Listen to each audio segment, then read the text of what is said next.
Hello and welcome to the latest edition of Seconds Count.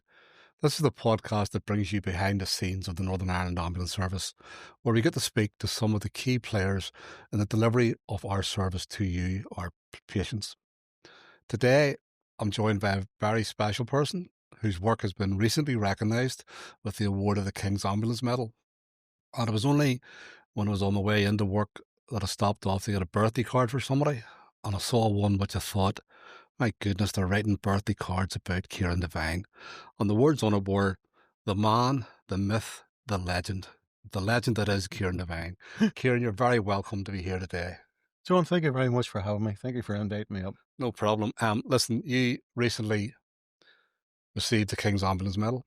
Yes. Okay. And it detailed the citation, detailed all the work that you've done down through the many, many years that you've been in the ambulance service. And that's key, you know. Yeah. But there was a part of the citation which, at the potential of embarrassing you, I am going to read this out for the public to hear, because nobody would have seen that. You're going to make sure you embarrass me? I'm going to probably make sure. Okay. But, you know, one of the key things in your career is that people have always thought that you're a real people person and you care greatly about our staff. Through your experience, you're aware of the situations that they go to and the possible impact on that. And this part of the citation said this: Kieran completed the Critical Incident Stress Management Training course in 2021 to develop the skills of empathy for staff. His care and authenticity are described as being second to none by those who observe him in this role. He is a special person who naturally encourages other people to open up, and his wisdom always brings a sense of calm to a situation that can initially feel helpless and impossible. As a credible manager and a leader with his human touch, Kieran has changed the face of psychological care in his workplace. He is highly valued in our ambulance service. Do you recognise that boy, Kieran? I'd like to meet that fellow. Well, look, that's what the citation was, and I'm telling you now that lots of people from the social media feedback when it was announced about your award would definitely reinforce all the opinions in there. Yep. It humbles me to hear that, because my whole work ethic as a manager has always been just to help the public, certainly, but to also to help the staff, not only the guys who work with me, but the guys in a wider field in operations.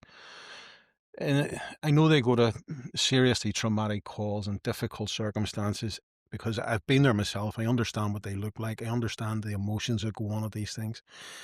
And I also understand how difficult it is sometimes to move to the next call quickly. And it can be something completely opposite to what you've just attended.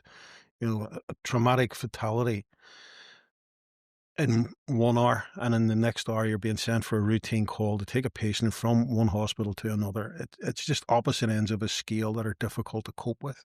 And we're going to touch about your career and your experiences throughout your career. Yeah. But fill us in a wee bit about, firstly, when you got the information that you had been awarded the King's Ambulance Medal and how you had to keep that secret for a number of weeks, and then your trip to London to get the medal. Yeah. What was that period of time like? The nomination was an absolute shock to me, because it came from somebody who I had little contact with in the organisation. It's just a director in the trust, and took me from, it was a big, massive surprise to me that she actually asked me if I wished or would accept the nomination as such. And I sort of thought, you know, you don't really know me that well, I don't think, apart from just general conversations about the state of play, where we're at with calls. And when she was acting as a strategic on call, she always came round and sort of, you know, what's it like? What am I going to have tonight? Are you going to be phoning me later on to see what decisions need to be made? And that was it, just general conversations, didn't work directly to her. And I sort of thought, it's strange that she's come to me to ask me to accept a nomination. I have to say I was delighted, you know, totally blown away by the whole thing. I quietly told my wife, whenever I went home that night, that I've been nominated, or I'm going to be nominated for the King's Ambulance Medal, but there are several people who could be nominated for it. So we'll wait and see. And kept it quiet. I found out in May of this year that the nomination had been accepted. and that I was going to be awarded in June, and publicly awarded in June in the press. Again, even when I told my sons, because they sort of found out about it, I said I had to tell them it's only a nomination. We're not going to know till June, just to keep the thing, try and keep it undercover. And the strangest thing, on the 13th of June, I was in night shift whenever the nominations were actually publicised at 10:30 that night. And again, keeping it secret from the guys in the room was difficult, because about 3 weeks beforehand, they had actually discussed it with me, that they were going to nominate me for the King's Ambulance Medal for next year. And I sort of, well, why, sort of asking, why are you doing this? And a lot of what you've just given or recited off the citation was mentioned. And I sort of thought, that's humbling for a start, because, as I say, all I have tried to ever do was help people in the room, particularly. So I had to keep quiet and say, well, thanks very much for the thought, and sure, we'll see what happens next year, knowing that in 3 weeks' time it was going to come out. So how did they react when you came out and told them, here, guys, by the way? I was on the phone with an EMD from about 10:20, and at exactly 10:30, one of the EMDs came across the room with his phone, because he's sort of on Facebook a lot. Came across with his phone and stuck his phone right into my face and said, have you something to tell us? And I sort of, right, okay, words broken. And then for the next 10 minutes, while I was still on the phone, everybody in the room was out with the phones, sort of looking at the Facebook, and then heads going across and sort of, what's going on here? So yeah, when the phone call was finished, I went around the room and said, look, this is the news. I've known about it for a wee while. I'm delighted to be nominated. I'm delighted to be given the award. But I have to remind everybody in the room at that point, the award has only come about because of how they worked with me over the years, and the stuff that I've introduced, MPDS and SPN, stuff like that, and all these different CAD systems that were put in over the years that I led on. These only worked because they worked with me and accepted the changes that I was asked to bring in, because I was one of the project members. But the project lead or project manager had asked me to bring all this stuff in. And for a lot of people, it was a massive culture change. It was. Yeah, and the key there, Kieran, I think, is that you've been a manager in the organisation for quite a while, and I'm not specifically saying about NIAS, but a lot of managers talk about people who work for them. Your terminology there on a couple of occasions was working with people, and that is key to the esteem in which you're held within the organisation. So then, when the day came and the big trip to London, how did that go? Absolutely brilliant day out. Fantastic day out. Thanks to a couple of people, yourself included. I was in a NIAS uniform, the official dress uniform. And wasn't easy. No, it definitely was not. And all credit to Arena McKelvey. She was absolutely brilliant, and she did everything she possibly could to get a uniform that was made to measure and delivered on a Friday evening. And I was going to London on the Monday afternoon. Yeah. But plenty of time. Loads of time, yeah. And fortunately, it didn't need any adjustment apart from me breathing in. But yeah, when we arrived in Windsor, we stayed in a hotel in Windsor just directly across from the castle. So it was about 50 feet. We had to walk to get to the front gate. Coming out of the hotel, sort of a bit apprehensive, being the only person in a uniform. But then when I looked around the crowd, people were in suits and people leaving the hotel in dresses and fascinators and stuff like that. I stood out. And as a representative of NIAS, and that was the biggest thing for me, that was representing the organisation and representing the staff that I work with. Guys at the front gate, the security guys at the front gate were congratulating me initially. Congratulations on your award and welcome to Windsor Castle. And then turned to my wife and 2 sons and congratulated them as well. And my youngest sort of reaction was, why are they saying that to me? It's a family affair. You've lived this. Both of them have lived the ambulance service all their lives. And the impact it's had on them with me working shift work and missing birthdays and missing Christmases and things like that, So it was all brilliant for them. And then the whole walk through, you could take your time walking up through the castle, up through the grounds. Once you get into the castle again, the staff in the castle were extremely welcoming, very, very clear with their directions and where you would go and how you would go to it. And I was the 61st out of 63 to be awarded. God. Okay. And sort of looking around the room, and as I say, everybody dressed in their finery. I actually saw Gary Oldman, the actor. He was given a knighthood that day. Right. And unfortunately, I'm a big fan of his work. Unfortunately, I didn't get to speak to him because he was very clean looking that day.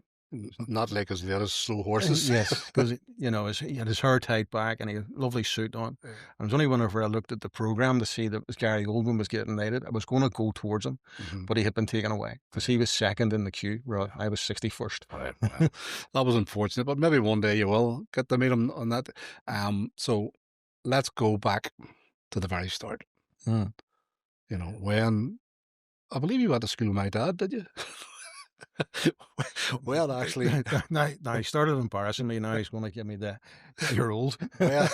when actually did you join the ambulance service? 30th of October 1988, And just done 37 years. Well, that's a long time. That's a lifetime. It's a lifetime. But what inspired you to join the ambulance service? Why? I had worked in England.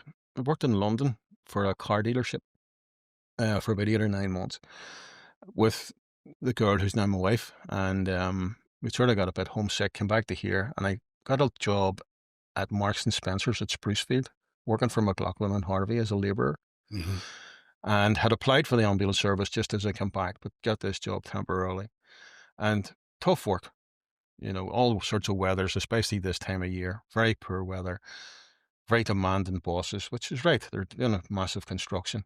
And I sort of looked around me, and there were guys there who'd been doing that job for 20 or 30 years and saw how it had taken its toll on them. There's one guy who was a pipe layer, and he basically, to coin a phrase, was like a knuckle dragger. His knuckles were closer to the ground than his knees were. So it had taken a massive effect on his health, and I sort of thought, I really don't want to do this. So why the ambulance service? I'd done first aid. I was in the St. John Ambulance Brigade years and years before that, and I had done first aid, and that was my avenue into the Sprucefield site. They wanted a labourer who could do first aid, so that's how I got into that. And to be perfectly honest, the ambulance service wasn't the permanent job that I wanted. But at that time in 88, the economy wasn't very good. My degree didn't get me to what I wanted it to get me to, so I sort of said, "I'll go to the ambulance service. I know a bit about the ambulance service. I had a lot of friends in it at that time. Yeah, and it'll do me until I get something that's more appropriate to me." And what did you join as when you came in? I came in under non-emergency, under PCS, on sitting case vehicles and on double-manned vehicles. So sitting case vehicles for the public, what is that? What's that? Sitting case is basically one member of the ambulance staff able to pick up patients who are able to walk and mobilise to bring them into outpatient appointments in the hospitals. So that's non-emergency as you described it? Non-emergency. And then I was moved on to what was termed then as a rear loader and moved to Purdysport station, and basically 2 guys on a vehicle with a ramp on the back of it, and we were able to sort of take on wheelchair patients. Even those who were still mobile, we wheelchaired them onto the vehicle and then put them into a seat. So we were able to fill even the smallest of the rear loaders out to 10 patients in a vehicle. So and bring them into the Ulster, into the day hospital in the Ulster, and then went out again straight away and picked up another 10. Yeah. So we did, so it was very busy. Just thinking back, there's some great characters around at those days. There was the Jerry Kays and the Eddie Murphys. Yes, Jerry Kays worked at a Purdysport with me. Sometimes I worked with Jerry. Yeah. I don't really want to give too many secrets away about how we worked. No, we all know the secrets about that was up at the Ulster. I was looking for shares in a shop at one point. All right. So, and then you didn't stay. How long did you stay in non-emergency for? I was put on the EMT course, the basic course, or what used to be the Miller course, in May of the following year, May 89. Right. And successfully passed that in May 89. And at that time, Kieran, people talk about us being in relative peace times now, but the end of the 80s, there was still a bit of a residue of the Troubles. Yes. Did you have much experience of that when you were out on the road? Once I got through on the EMT, then I was put under relief in September 89 because we were in industrial action at the time. And so all the trainees were moved off non-emergency, put on to the relief on A&E. And for the first year of being a trainee EMT as such, it was nerve-wracking every shift. for every single new call I went to. You know, like the first RTC, the first shooting, the Yeah. first maternity call, things like that. And I had heard stories about shooting incidents, basically classed as punishment shootings at that time, where the ambulance service was rang on 999. There's a shooting in such and such a street, and whenever the crews were arriving on scene, they were actually told to drive around the block and wait for the shooting to actually happen. Shooting hadn't happened. My first shooting incident was in the markets area, Mm-hmm. so it was sort of about 9, 10 o'clock at night, and a similar circumstance. We arrived down in this street. We went round to where we were told it was. There was absolutely no one there. It was just empty. Went back into the vehicle again, radioed through the control to say, there's nobody here. Can you check the phone number, check the address? And as they were checking that, we actually heard 6 shots ring out within 50 yards of us. And how was the patient when you got to him? Because I'll tell you why I ask. My first punishment shooting was up in Larne. Yep. And we were sent up this country road. And again, we looked and couldn't see anybody. And we were about to leave the scene. And then we heard this boy shouting. Mm-hmm. And there's this boy hobbling across the field, hopping on one leg. Yep. He'd been shot twice in the leg. Yep. And it just, I don't know, I must have lived a sheltered life. But I thought, if anybody produced a gun to me, I'd be squealing for my mummy. But this boy was just going along there as if it was an everyday occurrence. So that's why I'm asking, what was it like? Pretty much, sort of the older women, particularly in the area, had come out. And basically, we saw the heels of the gunmen running away as we arrived round to him. And he had a poor attitude, shall we say. Right? We were called several names that you won't want to repeat. Yeah. And the elderly women in the area were around, and he was described as, that poor wee lad, he wouldn't do anything to anybody. Yeah. You know, and all that. And it was no judgment from us. No, the only judgment from us is where we're going to put these dressings on the 4 wounds, because he got both knees and both ankles done. Yeah. You know, and he was extremely cheeky, shall we say. Yeah. You know, even when we brought him into hospital and on the way in, I was with an older guy, so I was in the service. And on the way in, I got here on the back. You know, he asked the EMT who was with me, you know, are these the worst wounds you've ever seen? You know, and the guy had a very dry sense of humour and basically said, I've actually had worse cuts shaven, which got a negative reaction. I'm sure you can guess. I'm sure it would have, yeah. You know, so even when we got him in, he was effing and blind and telling everybody what he was going to do if they didn't sort him out quickly. So when that call was over, can you remember how you felt? Because obviously the guy he survived, right? He had been shot in the leg and all, and that'd be scary in itself. But when you came away from the call, sort of, shocked, because I had obviously during the Troubles when I was younger, I had seen guns and not seen the military in the area with guns and things like that, but I'd never actually really seen the effect of it. You know, I'd never suffered the abuse that we suffered, because I'd come from non-emergency, so it was elderly patients and patients who were going for outpatient appointments, and they were only grateful just to get picked up for a day, I get brought into the day centres and things like that. And this, I guess, gave us a torrent of abuse, and give the nursing staff in the city hospital the same. And you sort of thought, you know, surely to God, you need to be thankful that we've picked you up in the first place. Yeah. You know? And were there any, as your career developed then, were there any other, did you have any fatal shootings?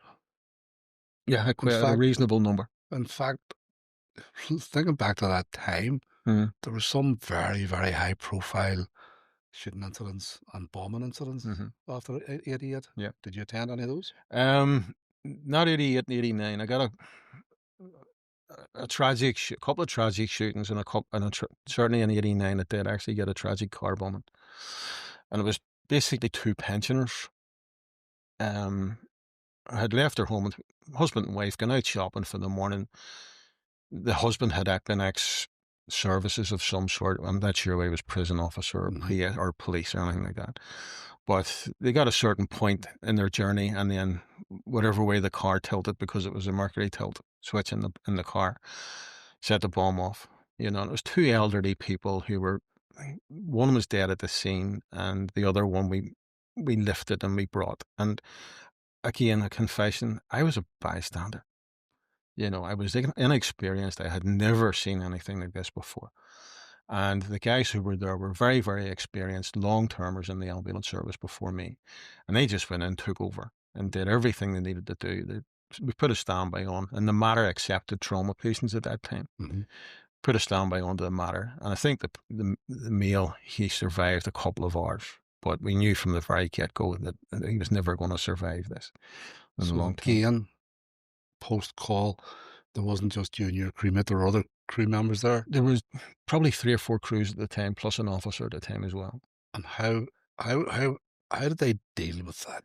Um, it, it was actually very controlled chaos Mm-hmm. at some points, because there's 8 guys trying to get into a car, 8 guys trying to get at these 2 patients. One of them was obviously dead, very clearly dead, and trying to get the patient who was at that point still alive out of the car into a vehicle, and then the decisions about where we're taking him, how we're going to manage the bleed, because he had a bleed out of the femoral artery at the time as well, and how we're going to just rationalize in this, you know, in that, as I said, the whole thing is always stuck in my head. These were 2 old people. Mm-hmm. They were 2 pensioners, in my opinion. Mm-hmm. They were innocent at that point, no matter about their history. And I didn't do politics or anything like that, as you know. And I sort of thought, this is just cruel. Mm-hmm. It's a terrible way for those people to end their lives, Yeah. And with that thought in your head, did you get a chance to discuss this with your crew members? Was it debriefs? What was there in those days? No. Whenever you cleared at scene, if you were lucky, you got sent back to station. And if you're unlucky, you got another call.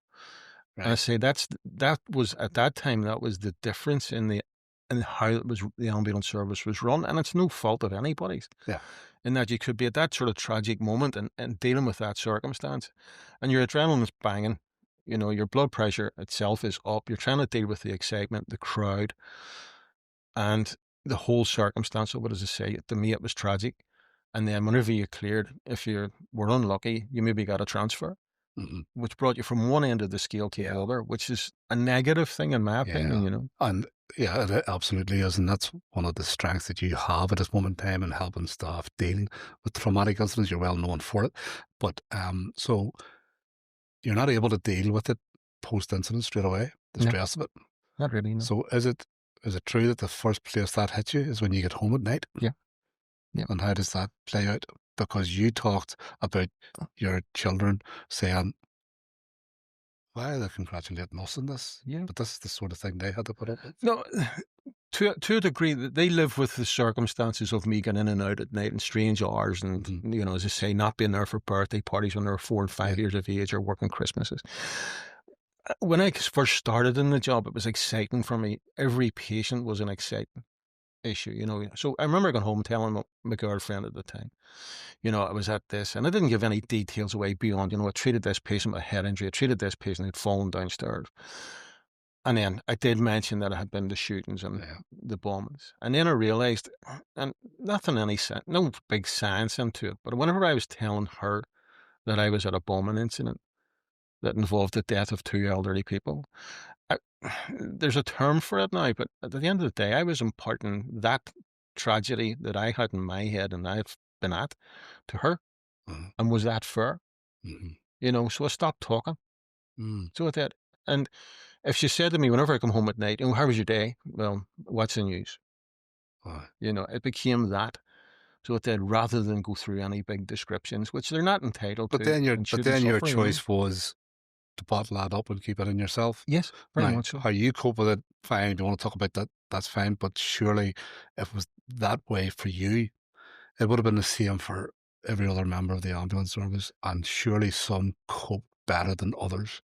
It was strange. Because I worked in Broadway. It's a big station. At that time, we'd five NE crews working out of the station, and we were extremely busy. And if a bomb went off, we got it.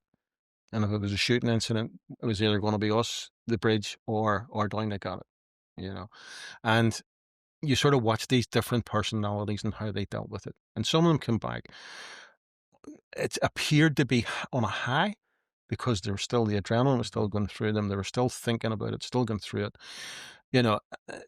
It was difficult. But in saying that, that black sense of humor came into it massively.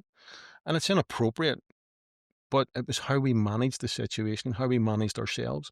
And if you were down about it, or if you were upset about a call that you'd been to, maybe not your own mate because he had witnessed it with you, but someone else in the station who was detached from it would crack a joke, tell a silly story, and not make light of the incident, but make light of how you were managing it to Yeah. try and bring you back out of those Yeah. depths, Yeah. And I do want to talk about how you moved on into the control room and all, but as we're talking about dealing with post incident, Hmm.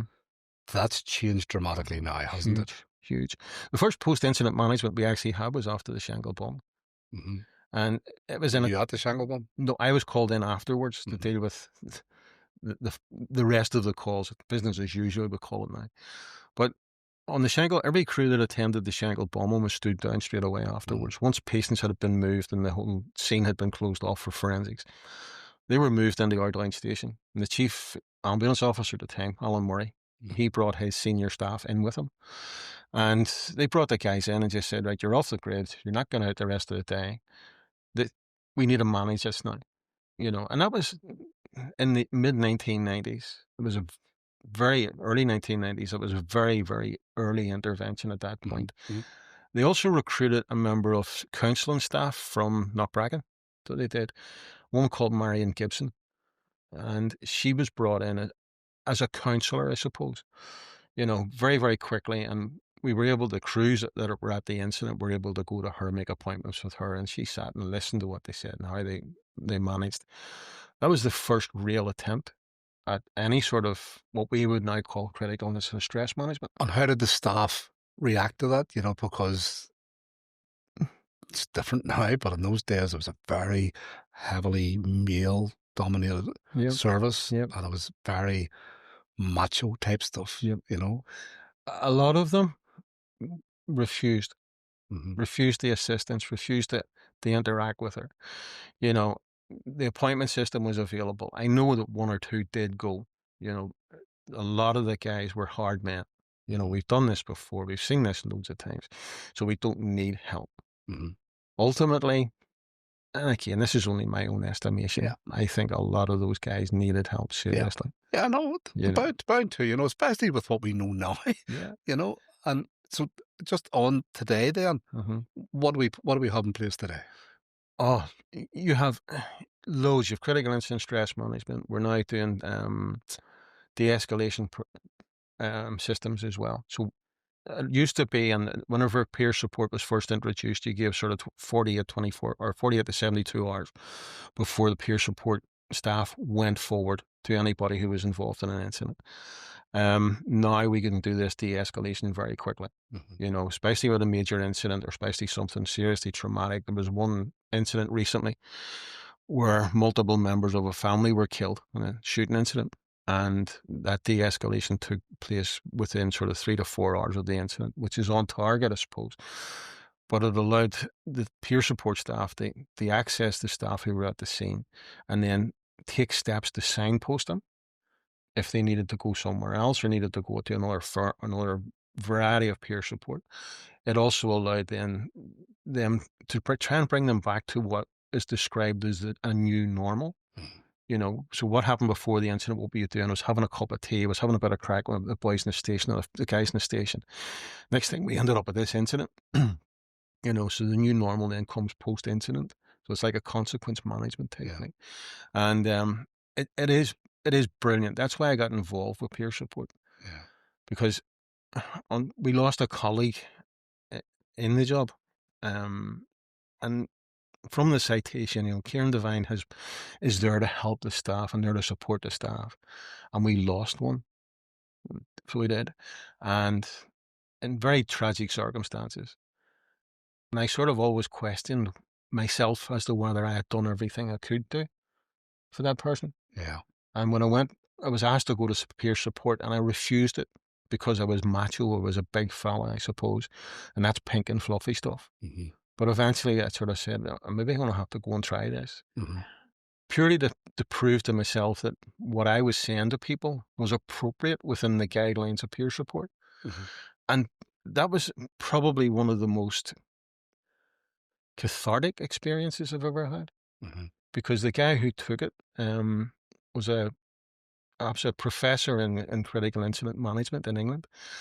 And he took us through peer support. And I was with paramedics who I'd worked with sort of 10, 15, 20 years beforehand, who had continued on in operations. And I had gone to control. And part of the whole thing was to go back and put yourself in a position where you were a paramedic crew and you just attended an incident like a fatal RTC involving a child. That brought me back 20 or 30 years. Mm.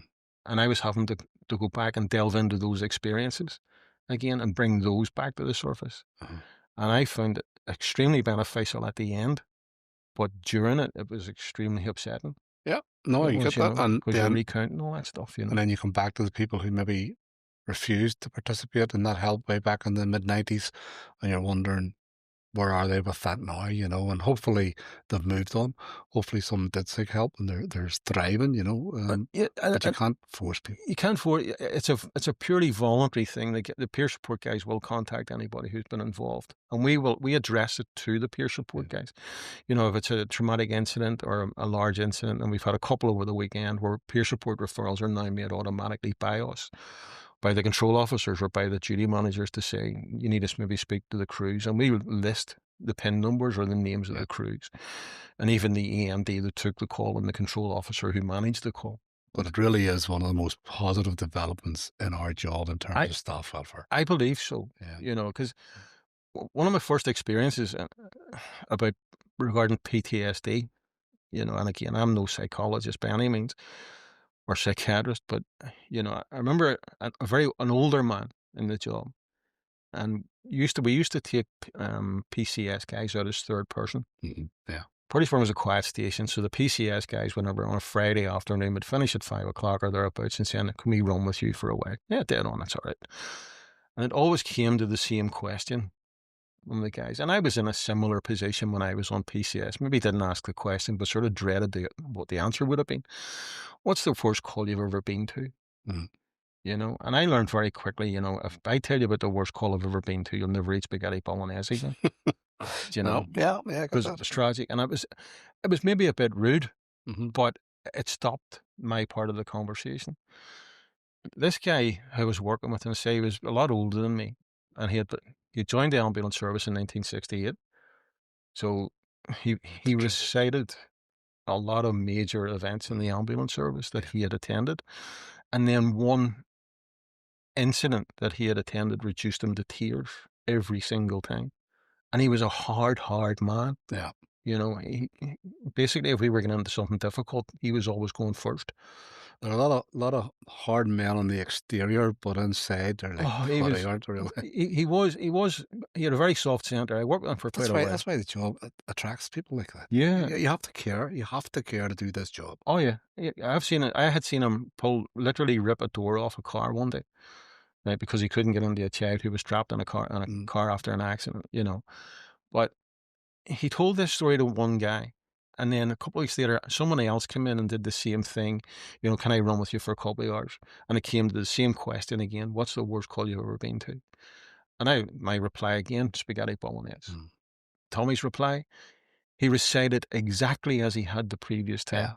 Yeah. Every single thing, and ended with the same thing, and ended in the same way. It just floods of tears. Yeah. And to say, this man, he frightened me if he ever got angry. Yeah.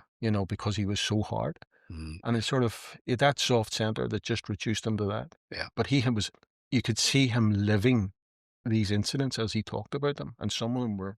It's testament to him. Really unpleasant, really, Of course, so we've talked about on the front line, but you did, as people would have turned and years gone by, and you've changed that slightly. You jumped to the dark side. Yeah. What happened? Actually, one of the guys I work with. When I talk about the dark side, there's this thing about frontline and control. Us and them, or control. Yeah, and I still have that tag. So it's actually, my tag has got even worse now. So as I've gone to the dark side again recently. Right, okay. But one of the guys, my opinion of control was very naive.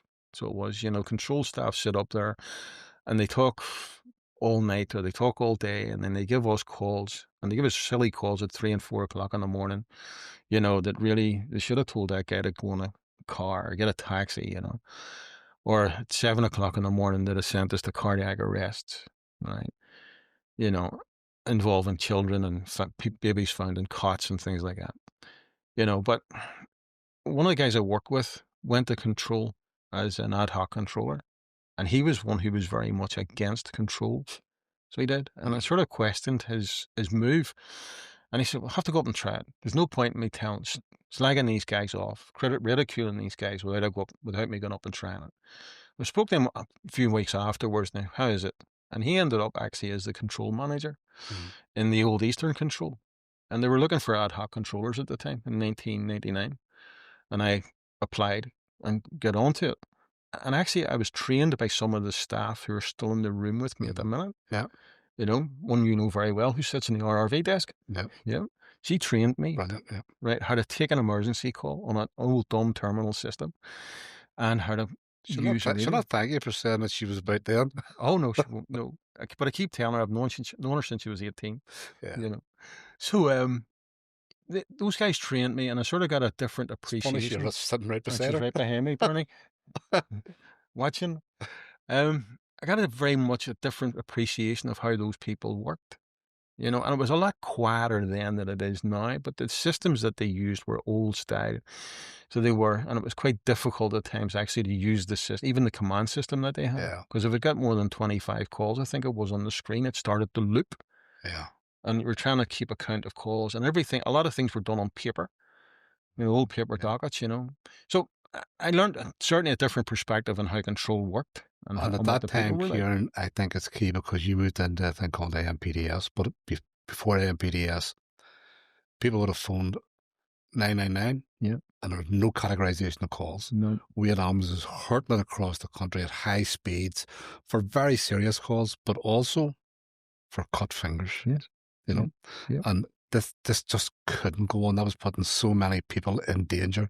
Our arms is going so fast along the roads, and they arrive and see this. So there was this thing called AMPDS, which had been introduced in other jurisdictions, and it came to us, and you were a key player in that, weren't you? Yeah. Say started up in Control 99. The MPDS and command system trainer post came up as a temporary post in 2001. So we had to bring in a new command system to put a bit of background onto it. We had to bring a new command system in. So we did away with the dumb terminals and we brought in a thing called Alert 2000 from the same company. And it enabled us to interface with all of the software that AMPDS brought about. We actually made Alert 2000, I should say, live on the 11th of September 2001, 9/11. We made that live that day. Yeah. So we did. And yeah, that's one thing I'll never forget. And within the following year, we had rolled it out across all 4 divisional control centers. And then we were able to move AMPDS in. So to cut it short, as you've already described, it was a caller made a telephone call. We asked for a telephone number. We asked for a location and a problem. And that was it. You couldn't give instructions. You couldn't give any prioritization. Every emergency call was an emergency call. Prince William actually asked me about this at the investiture in September. And MPDS allowed us to categorize calls in the caps 1, 2, 3, and 4. And then allowed us to give instructions. You see, that giving the instructions, right? My abiding memory of the introduction of AMPDS was a young control or EMD up in Northern Control at the time, Lisa Kirkwood. Yes. And I'm not sure she was the first to give advice down the phone, but it was a choking child. Sausage roll. That's right. Yes, do you remember? Right. Yes, right. Yes. Now, our crew was there. Our crew, the target was 8 minutes. Yeah. And from recollection, our crew was there in about 6.5 to 7 minutes, which is within the target. Yeah. But unless Lisa had been able to give that advice down the phone, the chance of that child surviving that length of time were reducing by the second. Totally. That's reducing exponentially over each minute that he's not breathing. It allowed, my own thing on it was when I was a paramedic on the road, and as I say, the tragedies were at 7 o'clock in the morning, where mothers and fathers went in and found babies, unfortunately, very sadly, laying on a cot. Okay.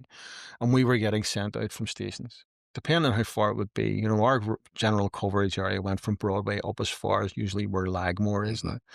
That's quite a distance because we didn't have Derryaghy Station at the time. So we're traveling that distance up into the top of Lagmore, knowing that no instructions had been given.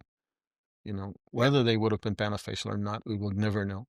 Even for sort of elderly people or middle-aged people like ourselves, somebody found laying at the bottom of the stairs not breathing, no instructions being given. And, so once I heard about MPDS and was asked to or passed the interview to become the trainer, to me it was a huge way forward for the patient, because someone who's non-clinical was able to sit at the end of a phone and give instructions on how to perform CPR, how to manage an unconscious patient. And it also allowed us to prioritize, as you say, because the next ambulance got the next call, whether that was a sore toe or a cardiac arrest. Yeah. But if you had no ambulances left, and the last ambulance went to the sore toe and the next one was the cardiac arrest, you were in a bit of bother at that time, Yeah. because you had to find someone to clear. Yeah. You know, so this moved us forward massively. So it did, within weeks of where we were. It improved our performance on, certainly on Cat A's and Cat B's and C's.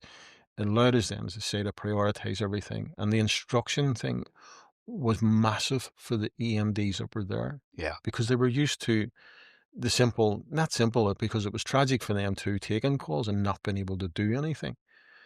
Whenever I first arrived in control, when they were taking an arrest or somebody has fallen, one guy fell off a horse in cardiac arrest, and I was the control officer on the day.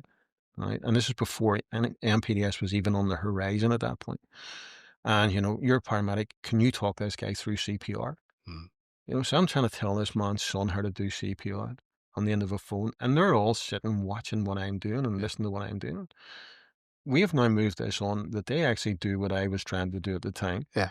You know, we quality assure them in 3% of all their emergency calls. Yeah. You know, and because of the passage of time, we've now gone from not just CPR for the varying age groups, infant, adult, and or child and adult. We're now interacting with AEDs, or public access defibs. Mm-hmm.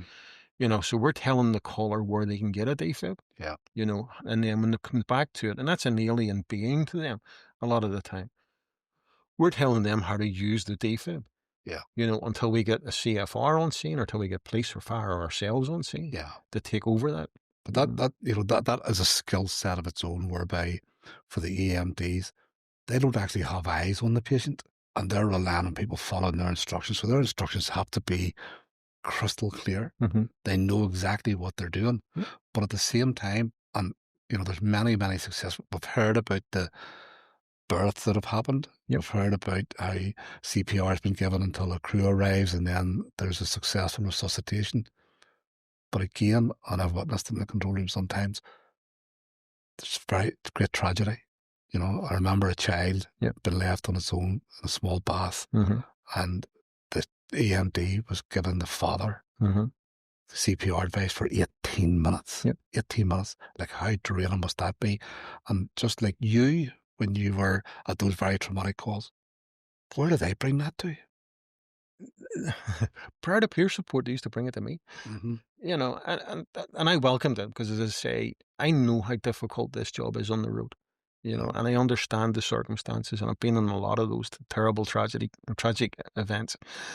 For those people that work with me in the control room, you're right, they never see anything, but they hear everything. Mm-hmm. And when I was the trainer for AMPDS, I actually described to them that when you're doing compression CPR, you will hear patients vomiting. You may actually hear sternum and ribs breaking off. You'll hear the crepitus whenever they're doing compressions.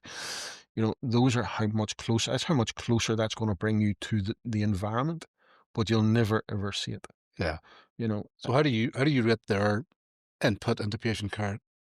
massively.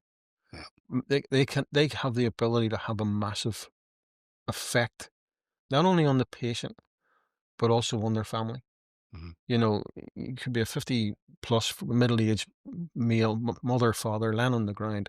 An EMD gets into the CPR. And if the CPR is as effective as we can make it, and we can get a defib there as quickly as possible, either from the local shopping centre, or if it's in a shopping centre or a bus station, there are always defibs there. And then we follow that up with the resources that we have. And it doesn't have to be an ambulance service. It can be a CFR. It can be police, fire, and then ambulance as well, obviously. We can have a massive impact on those patients. I was actually at a ceremony a couple of years ago where the intervention by the EMD was straight into CPR, guiding the family member through it. The actions of the control officer were to deploy two resources immediately, so it was 4 staff going immediately. And I met this patient, and he was in full cardiac arrest. They resuscitated him. They brought him into Craigavon Hospital, and he was 49 years of age at the time, right? At the time I met him, then probably about a year afterwards, he had celebrated his 50th birthday. He had celebrated his 25th wedding anniversary, and he had gone on a cruise. You know, again, I can't say that without our intervention, Yeah. he wouldn't have done the same. Yeah. But certainly, I believe we contributed to it. Yeah. And that moment, I had never seen anybody so grateful for what we did on it or did for him. Yeah. You know, Kieran, look, I know that I said to you this will be about 25 minutes, but I think we've gone about 40 or something already, and we could talk for another 40, so maybe you'll come back another time and regale us with some more of your stories. Yeah, I would be delighted. But the key thing is, there's an old song, Both Sides Now, and you've done both sides, frontline and control. Yep. But I get the impression that you're just so happy on either side that you realise this is all a team effort and we all focused on delivering what's best for the patients. But particularly from you, you realise that care is delivered by human beings who feel, who live and breathe in their communities, and you want to support them as much as you possibly can. Completely, yeah, completely. You know, to finish it with us, you know, I miss being a paramedic. I would like to I would like to see a patient face to face and deal with patients. And I always liked trauma. So we'll get into that again. I can't now because I'm no longer a paramedic.